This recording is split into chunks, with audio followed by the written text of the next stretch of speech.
Le nombre de rebondissements qu'il y a eu cette saison, les amis, qu'importe le club, qu'importe le pays, c'est une folie. Et en voici un nouveau. Xavi restera l'entraîneur du Barça la saison prochaine. C'est officiel, c'est quand même une bombe, parce qu'on parle du Barça, évidemment un des clubs les plus médiatisés au monde. Donc dès qu'on touche au Barça, au Real, au top 5 anglais, par exemple au PSG ou quoi, c'est toujours des gros trucs. Et Xavi restera l'entraîneur du Barça. Je vous avoue que je ne savais pas trop comment tourner cette vidéo. J'ai décidé de vous poser la question suivante. Et si Xavi sauvait le Barça? Attention, quand je dis sauver, évidemment, je grossis un petit peu le trait. C'est pas Xavi qui va sauver le Barça du jour au lendemain. Et d'ailleurs, qu'est-ce que ça signifie sauver? Que veut dire sauver le Barça? C'est une question, on va vraiment essayer d'y réfléchir. Mais voilà, factuellement, Xavi restera au moins une saison supplémentaire. Qui sait, va-t-il encore rester? Forcément, ça fait beaucoup de bruit. Je vous partage par exemple la réaction d'un compte très suivi sur Twitter, ActuBarçaFR, qui dit « On se passe d'un entraîneur ayant réalisé le sextuplé pour garder le seul ayant fait 2 saisons blanches au Barça au XXIe siècle. » J'espère sincèrement que Laporta sait ce qu'il fait. Parce que oui, effectivement, Hansi Flick, qui est un entraîneur qui a prouvé par le passé, était extrêmement demandé au Barça. D'ailleurs, peut-être que vous qui m'écoutez, vous vouliez absolument Flick. Et honnêtement, je pense qu'il ne faut pas totalement fermer la porte. Parce que on va essayer d'y réfléchir, mais l'arrivée, ou plutôt la prolongation de Xavi, n'est pas, comment vous dire, je ne pense pas que Xavi, dans tous les cas, il fera une saison à 100% au Barça. Évidemment, je ne le souhaite pas pour le Barça, mais si il se passe vraiment des très gros problèmes, que Xavi est complètement à la rue, il ne pourra pas faire une saison complète. C'est impossible. Donc, dans ce cas-là, on ne sait pas. On va en parler vraiment tranquillement. Mais effectivement, c'est vrai que quand on regarde Hansi Flick et son palmarès en tant qu'entraîneur du Bayern, bon, en 2020, c'est un truc assez historique. Le championnat d'Allemagne, évidemment, la Coupe d'Allemagne, la Ligue des Champions, la Supercoupe de l'UEFA, la Supercoupe d'Allemagne et la Coupe du Monde des clubs. Un sextuplé qui était historique, hein, réellement, et vraiment un entraîneur qui a su inculquer un jeu extrêmement puissant à ce Bayern-là, qui était vraiment phénoménal. Donc, je peux comprendre que c'est très frustrant. Bon, maintenant, il faut parler de Xavi. Je vais essayer, c'est vraiment compliqué pour moi comme exercice, mais je vais essayer de me mettre totalement à la place d'un supporter du Barça et trouver des arguments pour me rassurer, me dire, en vrai de vrai, il y a de l'espoir. En vrai, j'ai de la satisfaction. En vrai, je me dis, Xavi reste, Xavi sera entraîneur du Barça et j'ai envie d'y croire. Je me dis vraiment qu'il y a un monde où le Barça soit bon, même très bon, et pourquoi pas concurrence le Real Madrid. Je sais, le Real va être extrêmement compliqué à concurrencer la saison prochaine. Cela ne fait aucun doute. Le Real Madrid Armada extrême, une équipe assez folle, un effectif de dégénérés. Quand tu sais que Alphonso Davies va sûrement arriver, Kylian Mbappé va en plus arriver, bien sûr que ça fait peur, mais on va essayer de voir ça point par point, tranquillement. Installez-vous bien et j'espère vraiment que vous apprécierez cette vidéo. Bon, avant de totalement commencer, pour moi, il faut quand même dire un truc important. Bien évidemment qu'il existe des arguments contre une prolongation de Xavi. Il y a beaucoup de gens qui voulaient voir Xavi partir pour des raisons que j'évoquerai, je pense, en fin de vidéo. Là, j'ai envie de me concentrer sur l'aspect positif de se dire, bon, il y a peut-être un espoir. Déjà, je vais noter un point qui me paraît important. Peut-être que c'est pas le point le plus important, mais j'ai envie de le noter. Xavi n'a pas un palmarès vierge avec le Barça en tant qu'entraîneur. Parce que oui, effectivement, en tant que joueur, bon, il a gagné un tout petit peu le petit. D'ailleurs, qu'est-ce que j'aimais de Xavi, le joueur, ah là là, exceptionnel. Je pense que c'était facilement de mes joueurs préférés, mais même en tant qu'entraîneur, je l'aime bien. Plutôt pour l'aura qui dégage. Bon, bah, c'est quand même une personne assez légendaire dans le monde du football. Mais voilà, en tant qu'entraîneur, une super coupe d'Espagne, bien. Et surtout, la Liga. Et oui les amis, je rappelle, le Barça chope la Liga. En plus de ça, le Barça chope la Liga avec une défense exceptionnelle. Exceptionnelle. Et ça, c'est quand même assez dingue. Parce que voilà, on sait que bien défendre, c'est quand même extrêmement important dans le football. Au final, le Barça gagne la Liga avec 20 buts encaissés. Ça, les amis, ce n'est pas de la magie. Il y a un moment des préceptes de jeu, des fondements de jeu que tu dois inculquer à des joueurs et qui peuvent réussir plus ou moins à faire. 20 buts encaissés, sachant en plus que la fin de saison du Barça était un peu, voilà, comme ci comme ça, parce qu'ils étaient champions, je pense qu'il y a eu un peu de pression relâchée. 3 défaites sur les 4 derniers matchs, tu as quand même fait 20 buts encaissés, c'est extrêmement bien. Et d'ailleurs, je pense que tu as revu un peu ces préceptes défensifs exceptionnellement bons de la saison précédente. Sur cette saison, je prends par exemple ce match-là où le Barça est parti gagner à Paris. Ben, je suis désolé, mais tactiquement, ça a été très abouti. Effectivement, l'arrivée de Cubarsí, on va en parler juste après, a beaucoup aidé, mais Cubarsí, Araujo, Ter Stegen, c'était un triangle de fer extrêmement solide. On avait également des très bonnes performances de Condé. On sait que Christensen, défensivement, il peut être exceptionnellement bon. Bah, mine de rien, je suis désolé, mais quand on voit le Barça de Xavi sur ce match-là, aller en tout cas contre le PSG, je te dis, ok, ça bosse. Parce que tactiquement, Xavi est au point.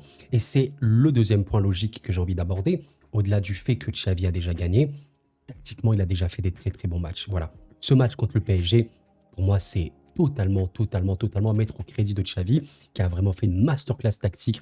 Il a vraiment très bien conditionné ses joueurs. On avait vraiment des retours défensifs de certains comme Lamine Yamal, comme Rafinha qui avait fait un match défensivement exceptionnel. Tu sentais des joueurs impliqués. Kylian Mbappé a été assez inexistant sur ce match-là. J'ai aucun problème à le dire, hein, même si je supporte le PSG. Il a été inexistant sur ce match-là, notamment parce que Condé, mais avec l'aide de Araujo, ou parfois Sergio Roberto, ou parfois, je sais pas, peut-être c'était Cubarsí peut-être, ou Christensen, je sais pas, mais tu avais toujours 2 joueurs qui sortaient sur lui. C'est travailler tactiquement. Donc, déjà, ces 2 premiers points, pour moi, ils peuvent indiquer un petit espoir. Xavi a déjà gagné avec le Barça. Xavi a déjà fait des matchs tactiquement au point avec le Barça. Ok, ça c'est la base. Maintenant, point supplémentaire, je pense que c'est un point un peu cliché, mais il faut l'évoquer.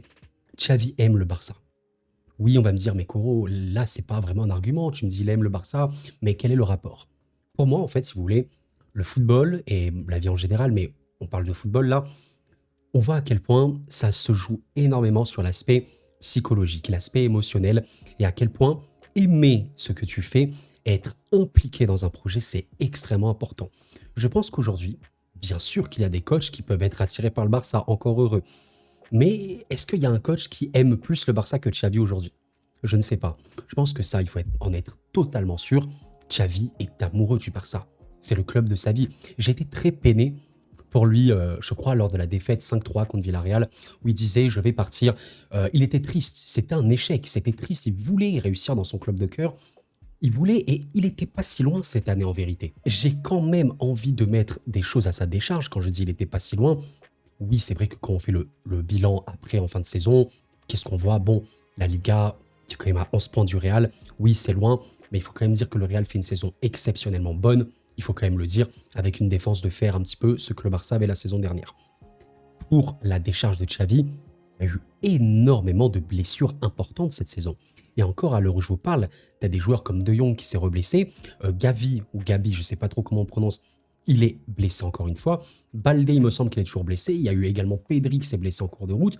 Ter Stegen, même Christensen et tout, enfin je crois, c'était une hécatombe, sincèrement. Et à un moment, il faut qu'il y ait un staff compétent là-dessus. Alors je vous avoue que je ne connais pas assez bien le Barça pour savoir à quel point ça travaille bien dans la préparation physique, même mentale, mais il faut trouver une solution. Tu ne peux pas performer au football de plus haut niveau si tu es trop blessé. Mais voilà, si je vous prends cette défaite énormissime qui a sonné un peu la fin de Xavi contre Villarreal à la maison, il y avait vraiment encore une fois des absents. Tu avais Iñaki Peña, j'ai rien contre lui, mais ce n'est pas Ter Stegen. Alors je sais qu'il y a certains supporters catalans qui n'aiment pas trop Ter Stegen parce qu'ils attendraient peut-être plus. Je peux comprendre, on est toujours très exigeant. C'est un poste très compliqué et Ter Stegen aujourd'hui est quand même toujours une référence mondiale. D'ailleurs, ça s'est vu, quand il est revenu, ça allait beaucoup mieux. On rappelle quand même que le Barça, depuis cette grosse défaite contre Villarreal, et quand même 3 buts encaissés contre Grenade, c'était beaucoup mieux. Il y avait aussi beaucoup de retours importants, un Barça beaucoup plus convaincant dans tous les aspects du jeu. Voilà, tu avais globalement une assise retrouvée, que ce soit défensivement, même offensivement. Un milieu De Jong, Christensen, Gundo, notamment, qui a été très performant parce qu'il y a vraiment de la qualité dans cet effectif catalan. Et mine de rien, voilà, en Ligue des Champions, tu aurais pu croire, je pense, en quelque chose de très grand. Oui, tu perds 4-1 contre le PSG. Oui, le PSG a énormément pressé, etc. Mais le carton rouge d'Araujo pèse énormément. Peut-être que sans ça, le Barça passe. On ne le saura jamais. Il ne faut pas vivre avec des regrets. Juste après, tu fais un classico, tu n'es pas honteux. Tu n'es pas honteux du tout. Je rappelle quand même qu'on parle du Real Madrid, une équipe qui a perdu 2 matchs, toutes compétitions confondues cette saison. Une équipe qui a sorti Manchester City, peut-être la meilleure équipe du monde actuellement. On parle de ce Real-là. Le Barça est allé à Madrid en faisant un match très, très, très, très bon. Je pense qu'ils peuvent également se sentir un peu lésés par rapport à l'arbitrage. Je n'ai pas grand-chose à redire parce que c'est pas le Real qui a corrompu l'arbitrage ou je ne sais quoi, mais oui, on aurait voulu la Gone Line technologie pour voir un petit peu si le but, je ne sais plus de qui, mais en tout cas côté Barça est accepté. Peut-être que le match aurait tourné, mais en tout cas, tu perds 3-2. But à la dernière seconde de Bellingham, potentiel ballon d'or. Est-ce que c'est honteux? Est-ce que quand on voit ça, on se dit, bon, bah le Barça de Xavi est honteux? Honnêtement, je pense pas. Pour le point suivant, et ça va être 2 points en un, tout simplement parler du fait que Xavi connaît le Barça et aime la Masia. Parce que oui, la formation catalane est une des meilleures mondiales, sans aucun débat possible, et il s'est quand même passé quelque chose de grand. Oui, le Barça a vécu une période extrêmement compliquée, mais, à un moment, 2 petits gars sont apparus. Dans un premier temps, Lamine Yamal, et dans un second temps, Koubarsi. Et mine de rien, je suis désolé, mais qui sait? On ne sait pas, on ne saura peut-être jamais. Mais si Xavi n'était pas entraîneur barcelonais, si Xavi n'était pas quelqu'un qui aime Barcelone, qui aime la Masia, tout ce que tu veux, qui te dit que Lamine Yamal et Koubarsi auraient été lancés cette saison? Tu n'en sais rien. Tu n'en sais rien. Ils sont extrêmement jeunes. Extrêmement jeunes. On ne peut pas, si vous voulez, ne pas les mettre dans l'équation quant au futur de Xavi. Parce que je vous prends un exemple. Xavi, je disais qu'il connaît le Barça, il aime le Barça et tout, ça joue énormément. Et il aime lancer des jeunes. Il suffit que Xavi repart tranquillement avec une nouvelle préparation physique, etc. lors de l'été, et directement le Barça se met vraiment au diapason très très fort. Il suffit que ces 2 jeunes, qui sont des facteurs X, parce qu'on le veuille ou non, Koubarsi et Lamine Yamal aujourd'hui, oui, ils sont très jeunes, mais n'ayons pas peur de dire les termes, ils sont extrêmement cruciaux au Barça. Imaginez si ces 2 petits gars progressent encore énormément la saison prochaine. Pourquoi pas espérer plus grand pour Xavi et le Barça du coup? Pour moi, c'est un point vraiment à noter, le fait que Xavi connaît le club, aime le club évidemment, et qu'il n'hésite pas à lancer des jeunes. Peut-être qu'il y aura encore un autre jeune à lancer, on ne sait pas, mais en tout cas, il pourra compter sur eux, je suis quasiment sûr. Donc vous voyez les amis, quand on prend tout ça point par point, le fait que Xavi, il a déjà gagné, le fait que Xavi, il a déjà fait tactiquement de très bons matchs, le fait que Xavi aime et connaît le Barça, le fait que Xavi a en plus lancé des jeunes, en fait, mine de rien, c'est un petit peu une continuité logique. Vous voyez? C'est une sorte de continuité. Je ne vais pas dire que c'est totalement logique que Xavi prolonge, parce qu'on va l'évoquer, il y a eu des points négatifs, il faut l'évoquer, mais il y a une forme de logique.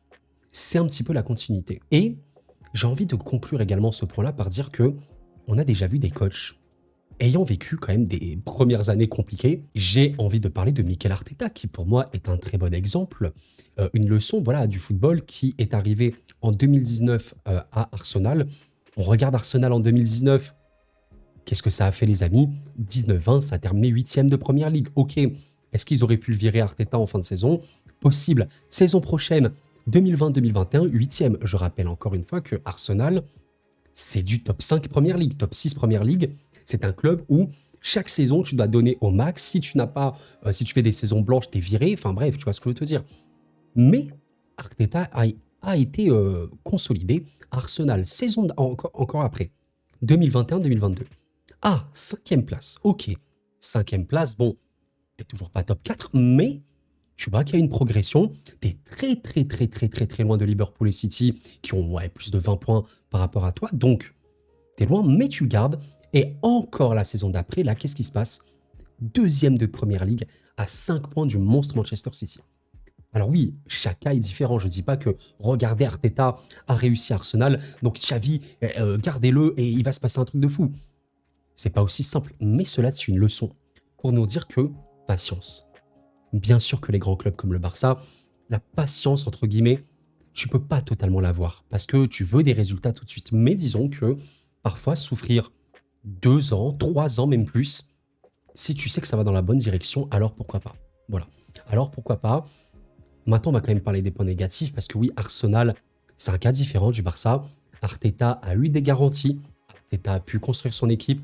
Il faut arriver au point faible un petit peu du Barça. Il faut quand même le dire. Bon ben, l'argument de base, malgré toutes les bonnes choses que j'ai pu dire, il y a eu des résultats trop compliqués cette saison. Malheureusement pour le Barça, il y a eu des résultats. Encore une fois, en Ligue des Champions, ça va, à part évidemment l'élimination contre le PSG, mais en phase de poule, ça allait.